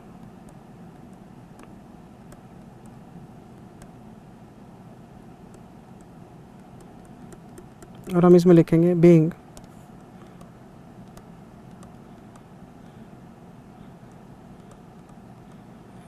ESOP outstanding reversed due to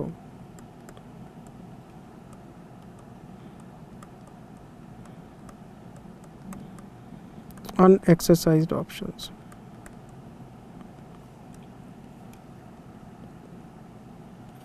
इसका मतलब बेटे एक बात बताना मुझे, ESOP में पैसा आया कहाँ से?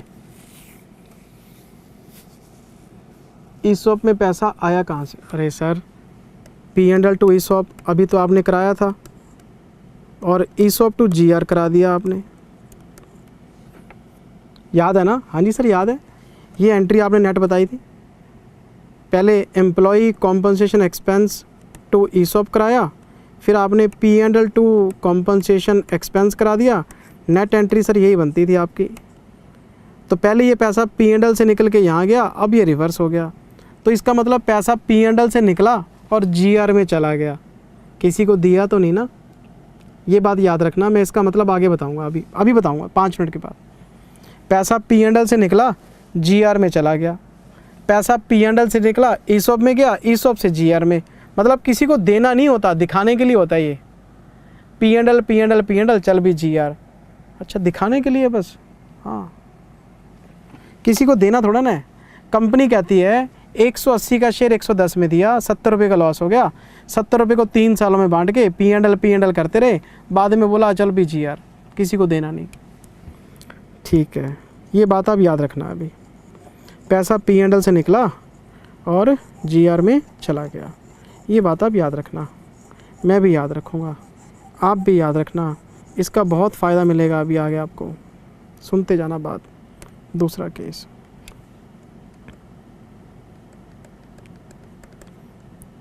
if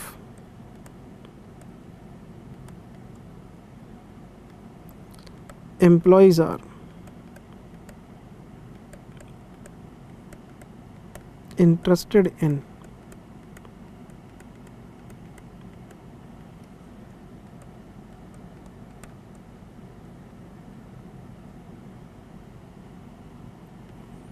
exercising options.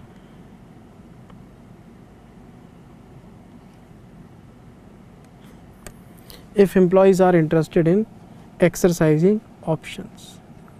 फिर अब इसमें दो एंट्री डालेंगी. First bank account debit,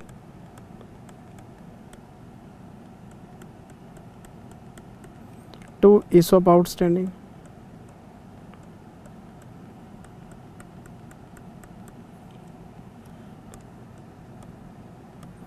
being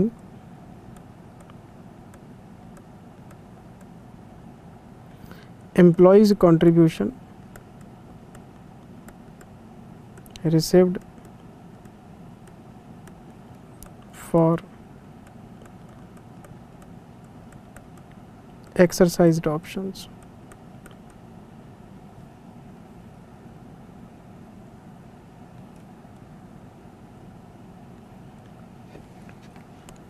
और second ESOP outstanding debit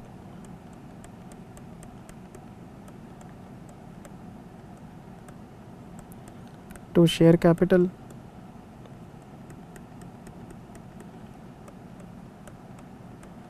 to security premium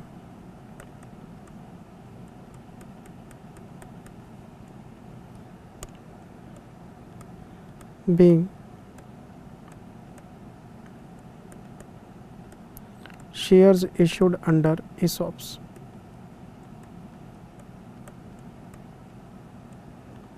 अब ये एंट्री देखो, ESOP का पैसा कहाँ गया, कैपिटल में और प्रीमियम में.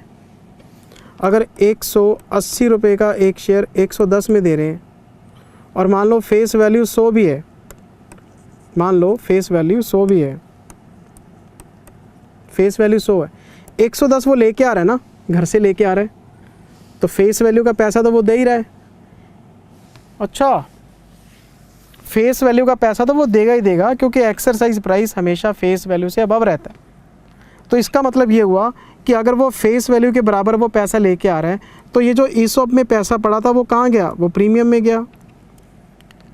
अगर वो मना करता है तो ESOP का पैसा GR में चला जाएगा, वो हाँ कहता है तो प्रीमियम में डाल देंगे. अब दिमाग लगाओ, P&L से पैसा ESOP में गया, ESOP से आगे दो जगह बट गया, या तो GR में जाएगा या प्रीमियम में जाएगा, किसी को दिया तो नहीं. अच्छा, P&L भी आपका रिजर्व एंड सरप्लस में आता है, जर्नल रिजर्व भी रिजर्व एंड सरप्लस में आता है, सिक्योरिटी प्रीमियम भी रिजर्व एंड सरप्लस में आता है. तो इसका मतलब रिजर्व का पैसा रिजर्व में रह गया. तो फिर हमने ये सारा झमेला किया क्यों, सिर्फ प्रेजेंटेशन के लिए कि कंपनी ने अपने एम्प्लॉयज़ को सस्ते शेयर की वजह से अपना कितना नुकसान किया, वो P&L में रिफ्लेक्ट हो जाता है. अगर कंपनी इसकी अकाउंटिंग ना भी करे तो भी घर की बात घर में ही है, लेकिन कंपनी को ट्रू एंड फेयर प्रेजेंटेशन देने के लिए अपने P&L में एम्प्लॉई कॉम्पनसेशन एक्सपेंस दिखाना पड़ता है और लोगों को बताना पड़ता है कि कंपनी ने सस्ते शेयर कितने सस्ते दिए हैं. क्योंकि आपको पता है डायरेक्टर, मैनेजिंग डायरेक्टर, मैनेजर, इनको कहीं फ्री के भाव तो नहीं दे दिए, कहीं सारा नुकसान इनकी वजह से तो नहीं हो रहा. तो शेयर होल्डर खींच देता है फिर मीटिंग के अंदर. ऐसे तो मतलब अगर हम इस तरह से अकाउंटिंग नहीं करेंगे और लोगों को नहीं बताएंगे कि कितना नुकसान कंपनी ने झेला है सस्ते शेयर्स में, तो कंपनी के मैनेजर, MD, डायरेक्टर अपने आप को फ्री ऑफ कॉस्ट शेयर दे देंगे, कंपनी का बाजा बजा देंगे. तो ये ट्रू एंड फेयर प्रेजेंटेशन है बेटे. पता है मैंने आपको ये पूरी कहानी क्यों सुनाई है, क्योंकि एक बच्चे ने मेरे से एक क्वेश्चन पूछा था, एक बच्चे ने मेरे से फेस टू फेस क्लास में क्वेश्चन पूछा था. उसने मुझे ये पूछा था कि जिंदल सर, ये जो ESOP आउटस्टैंडिंग अकाउंट है, ये 3 सालों तक आउटस्टैंडिंग चलेगा, तो इसे हम बैलेंस शीट में कहाँ शो करेंगे, क्या नेचर है इसकी. तो इसकी नेचर है बेटे रिजर्व एंड सरप्लस में ट्रांजिशनल रिजर्व्स की तरह दिखाएंगे. नहीं समझे, शेड्यूल 3 में एक हेडिंग बनती है शेयर कैपिटल, फिर उसके नीचे लिखते हैं रिजर्व एंड सरप्लस. तो रिजर्व एंड सरप्लस में सारे नाम आते हैं, P&L, GR, प्रीमियम, वहीं लिखेंगे ESOP आउटस्टैंडिंग. और ये ट्रांजिशनल रिजर्व है. ट्रांजिशनल रिजर्व का मतलब क्या है, जिसका हिस्ट्री भी रिजर्व है, जिसका फ्यूचर भी रिजर्व है. हिस्ट्री इसकी P&L की है, फ्यूचर इसका GR का है। हिस्ट्री इसकी P&L की है, फ्यूचर इसका प्रीमियम का है, किसी को देना नहीं करना नहीं, सब दिखावा है। तो ये रिजर्व एंड सरप्लस था, रिजर्व एंड सरप्लस है, रिजर्व एंड सरप्लस रहेगा। तो हम इसे बैलेंस शीट में रिजर्व एंड सरप्लस की हेडिंग में ही दिखाएंगे। एक नोट लिखिए,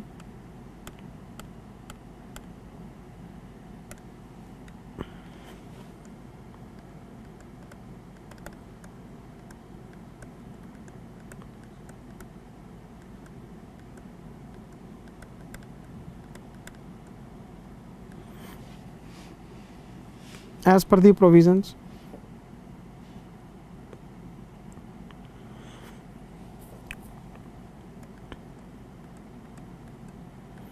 ESOP outstanding account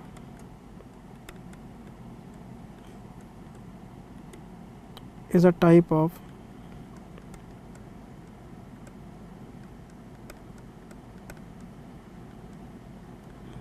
transitional reserve. Transitional reserve का मतलब जिसका पास्ट भी रिजर्व, जिसका फ्यूचर भी रिजर्व, ड्यू टू विच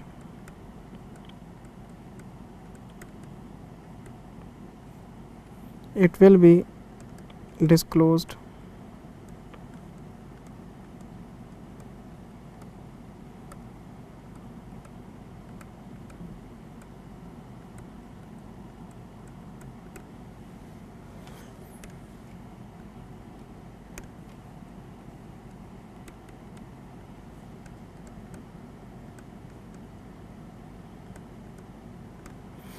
कुछ टीचर्स को मैंने YouTube पे ये कहते हुए सुना कि ESOP outstanding is a type of provision.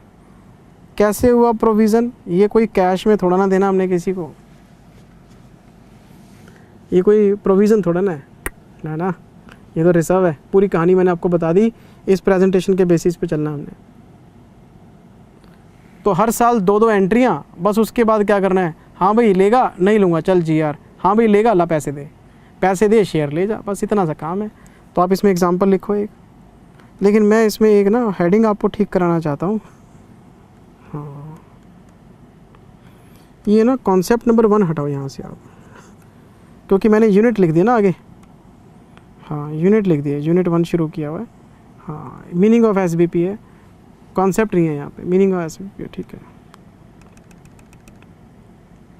लिखो बेटे एग्जाम्पल लिखो एक, पहले लिखो बेटे एग्जाम्पल में, लिखो एग्जाम्पल में। सबसे पहले हमारे पास है ग्रांट डेट। सबसे पहले हमारे पास है ग्रांट डेट 1 अप्रैल 2021। Second, wasting condition.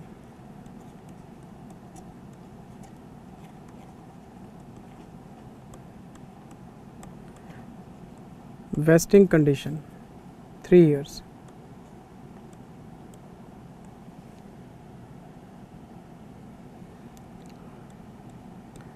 तीन साल तक उसको कॉन्टीन्यूअस एम्प्लॉयमेंट में रहना पड़ेगा, ठीक है जी। अच्छा, मार्केट प्राइस पर शेयर,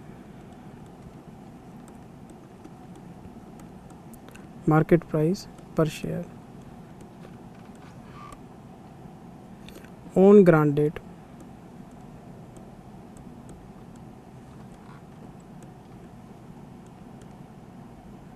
₹150।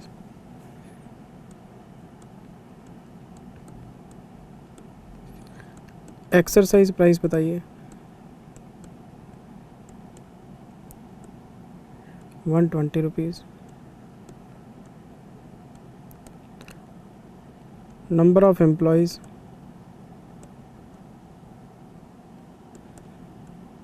100।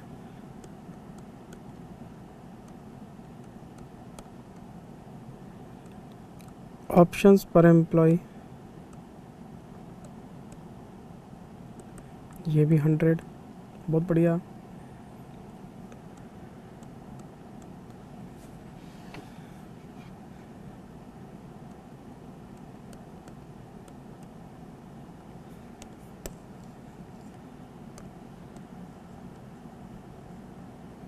अच्छा, इसमें एक चीज़ और ऐड करो 7th पॉइंट में,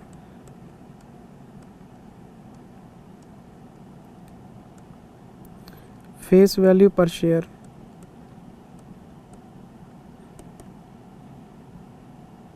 फेस वैल्यू पर शेयर 100 रुपीज़। अगर मार्केट प्राइस 150 रुपये का है तो 100 रुपीज़ की इसमें फेस वैल्यू है, 50 रुपये का प्रीमियम है। ठीक है जी।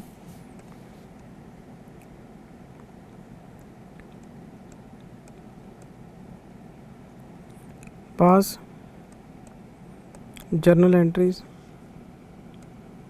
फॉर all 3 years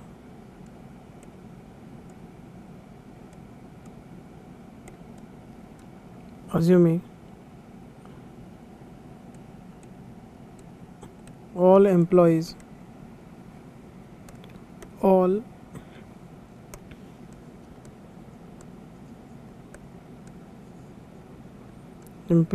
are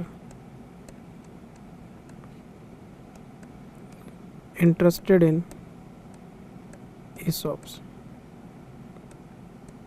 सारे एम्प्लॉयज़ ESOPs में इंटरेस्टेड हैं।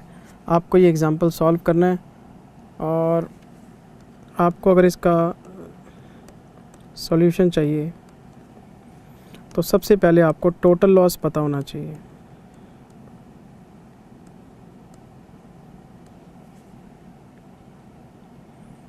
सबसे पहले आपको टोटल लॉस पता होना चाहिए। बताओ टोटल लॉस कैसे आएगा। टोटल लॉस के लिए पहले ये बताओ मार्केट प्राइस कितना है, 150। एक्सरसाइज प्राइस कितना है, 120। एक शेयर में कितना नुकसान है, 30 रुपये का। अच्छा, नंबर ऑफ़ एम्प्लॉयज़ कितने हैं, 100।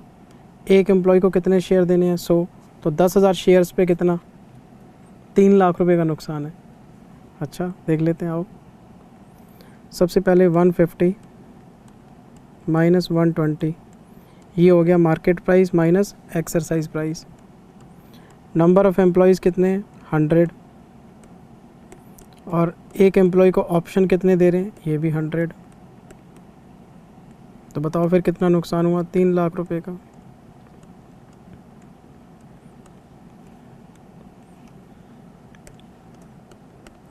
लॉस पर एनम बताओ कितना है जी,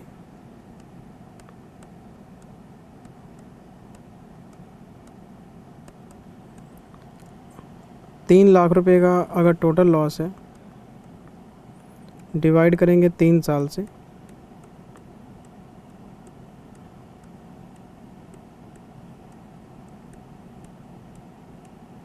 ₹1 लाख पर एनम बनता है। अच्छा, 1 लाख रुपए 1 साल के बनते हैं। तो अब आते हैं जर्नल एंट्रीज में।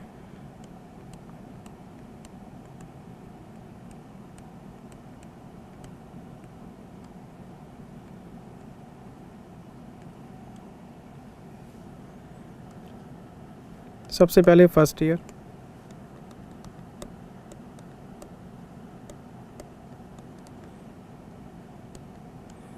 एम्प्लॉयज़ कॉम्पनसेशन एक्सपेंस डेबिट कितना, 1 लाख रुपए। टू ESOP आउटस्टैंडिंग, ये भी 1 लाख रुपए। Being expense debited,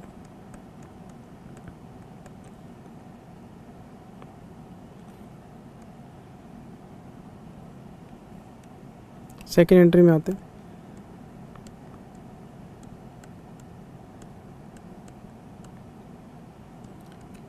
profit and loss account debit,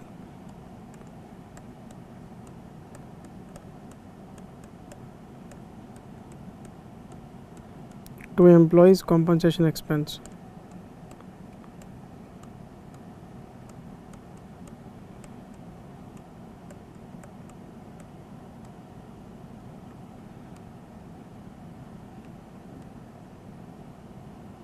being expense written off. हर साल यही 2 एंट्रीज डलेंगी।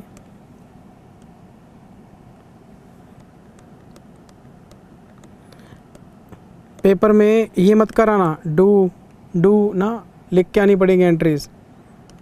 सेकेंड ईयर में फिर लिखो employees compensation expense account debit 1,00,000 रुपये। टू ईसॉप आउटस्टैंडिंग 1,00,000 रुपये।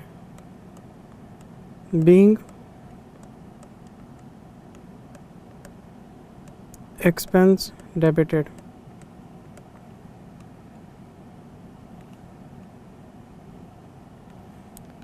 सेकेंड एंट्री में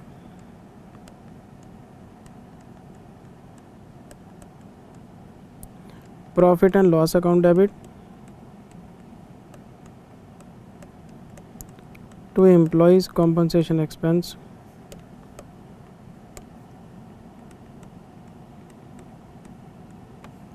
1,00,000 रुपये।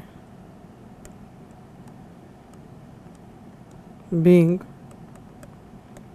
Expense written of.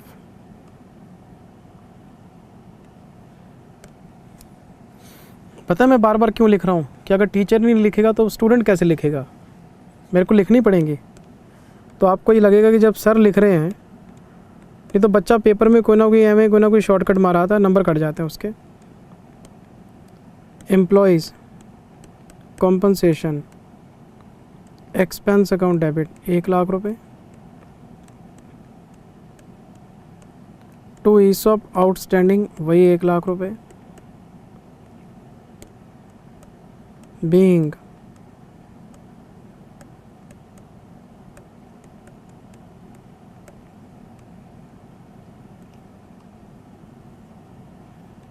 Second entry पास करूंगा जी मैं।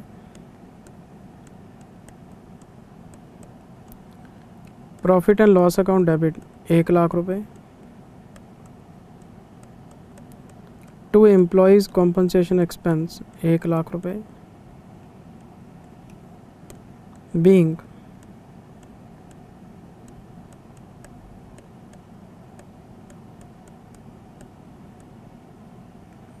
Expense written of. Being expense written of. अब मुझे बताओ हर साल ईसॉप आउटस्टैंडिंग में कितना पैसा गया? 1,00,000 1,00,000 1,00,000। बताओ ईसॉप आउटस्टैंडिंग में अब कितना पैसा है? जिंदल सर 3,00,000 रुपये हो गए, है ना।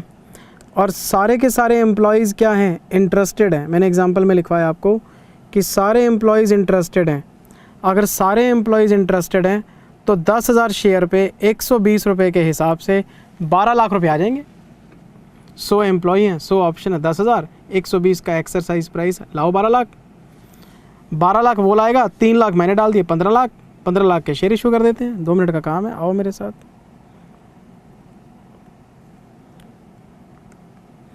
Bank account debit to ESOP outstanding 100 into 100 into 120।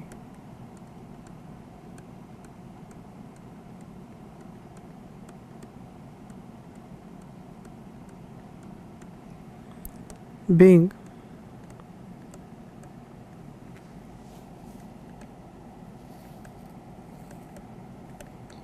cash received for exercised options।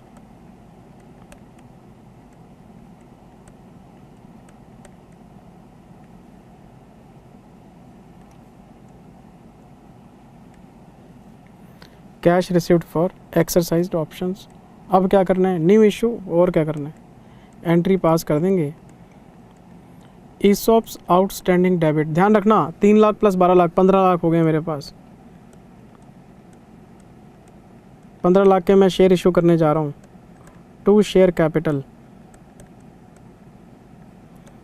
To security premium. आपको अच्छी तरह से पता है फेस वैल्यू क्या है। 10,000 शेयर्स हैं, 100 रुपीज़ की फेस वैल्यू है। तो 10,000 शेयर्स हैं, 50 रुपये का प्रीमियम है। क्यों? मार्केट प्राइस 150 का था, 100 की फेस वैल्यू। अच्छा 10 लाख कैपिटल में, 5 लाख प्रीमियम में, बीइंग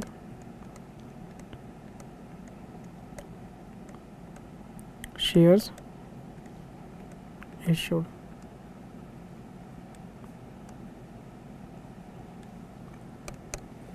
ये कोई क्वेश्चन है बताओ।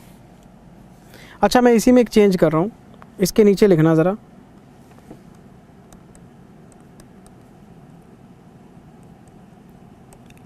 what will be impact on entries if all employees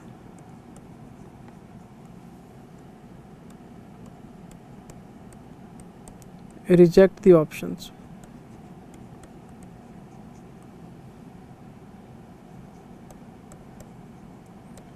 At the end of third year।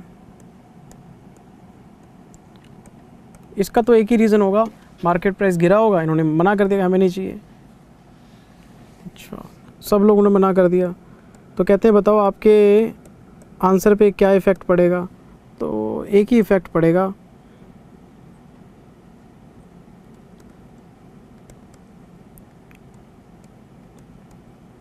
all entries for employees compensation expense shall remain same as in previous solution।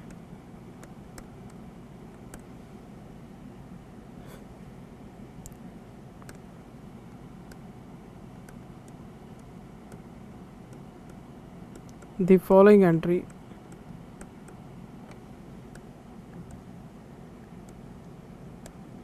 shall be recorded।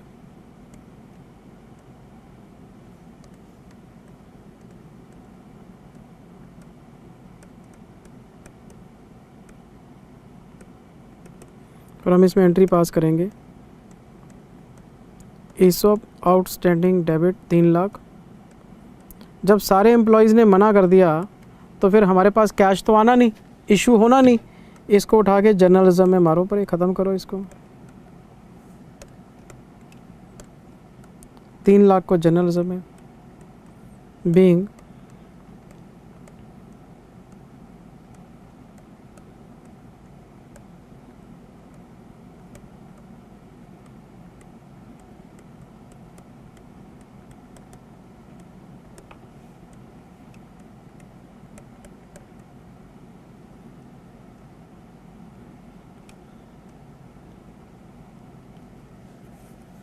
होगा जी, काम ख़त्म। एक और example लिख लो मेरे कहने पे, सारे हर तरह से देख लो आप इसको।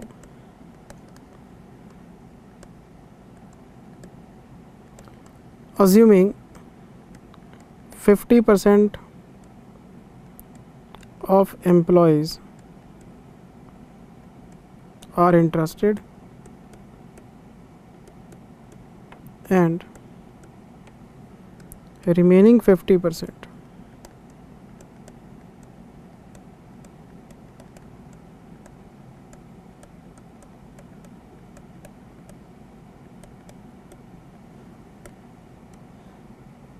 अब हम पहली एंट्री पास करेंगे।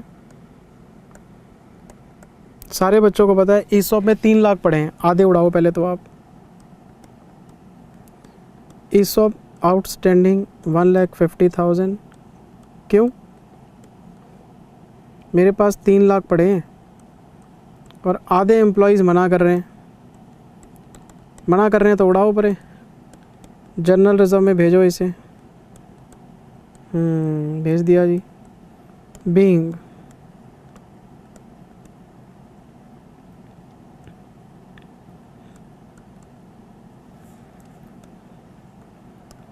%50 of ESOP outstanding reversed due to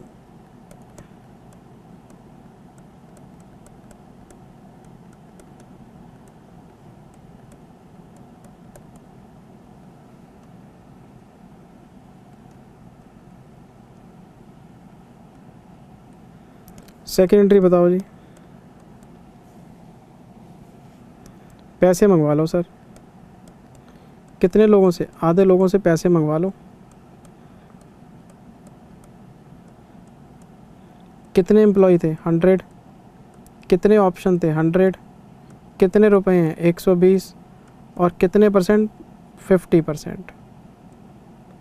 तो 12 लाख की जगह 6 लाख ही आएंगे। सारे मान जाते तो 12 लाख आ जाते, आधे माने हैं तो 6 लाख आएंगे। अच्छा। Being received, being cash received on exercised option. बेटे एक बात बताओ, ईसोप आउटस्टैंडिंग अकाउंट में 3 लाख थे, उसमें से 1.5 लाख उड़ गए, 1.5 लाख बच गए। 1.5 लाख में कितने और ऐड हो गए? 6 लाख। 7.5 लाख का इश्यू कर दो बस आप। ये लो, ईसोप आउटस्टैंडिंग अकाउंट डेबिट 7.5 लाख। भाई मेरे पास 3 लाख पड़े थे, मैंने 1.5 लाख उड़ा दिए क्योंकि रिवर्स कर दिया, आधे मना कर दिया लोगों ने। 6 लाख मैंने कैश मंगवा लिया आधे लोगों से, तो 7.5 लाख हो गए। To share capital 100, to security premium 50, तो 5 लाख रुपए की कैपिटल है।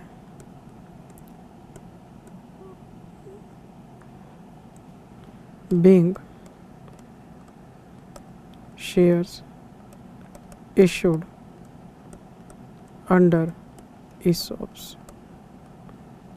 लो सर, एग्जाम्पल ख़त्म, पैसा जम। सर ये कैसे आया? अरे भाई साहब फिर बात को समझते नहीं हो। 100 × 100 10,000 शेयर थे, 10,000 का आधा 5,000, तो ये सारी कैलकुलेशन 5,000 शेयर्स की है। अच्छा। अब तो ठीक है। चलो, अगर पेपर में नंबर ऑफ़ शेयर निकालने में आपको कन्फ्यूज़न हो जाए ना, एक शॉर्टकट बताता हूँ। इस रेशो में बांट लिया करो, जैसे 2:1 बनती है तो इसको 2:1 में बांट लिया। वैसे नंबर ऑफ़ शेयर आपके टिप्स पे होने चाहिए, ऐसा कोई मुश्किल काम तो है नहीं। तो मैंने आज की क्लास में आपको ईसॉप्स की अकाउंटिंग शुरू करा दी है। अगली क्लास में इस चैप्टर को मैं और आगे लेके चलूँगा। अभी मुझे बहुत सारी बातें बतानी है। प्लीज़ स्टडी मैट मत खोलना, अपने दोस्तों से डिस्कशन अभी मत करना। अभी मैंने इसको शुरू भी नहीं किया, अभी तो बेसिक ट्रेलर दिखाया है। कहीं एक क्लास लेने के बाद मेरे को मैसेज करना शुरू करो, सर आपने ये नहीं कराया, सर वो नहीं कराया। चैप्टर जिस दिन मैं आपका वाइंड अप करूँगा उस दिन बताना मुझे क्या रह गया। Thank you very much, take care, bye bye. मिलते हैं नेक्स्ट क्लास में, bye bye. Love you all, god bless you all, bye bye.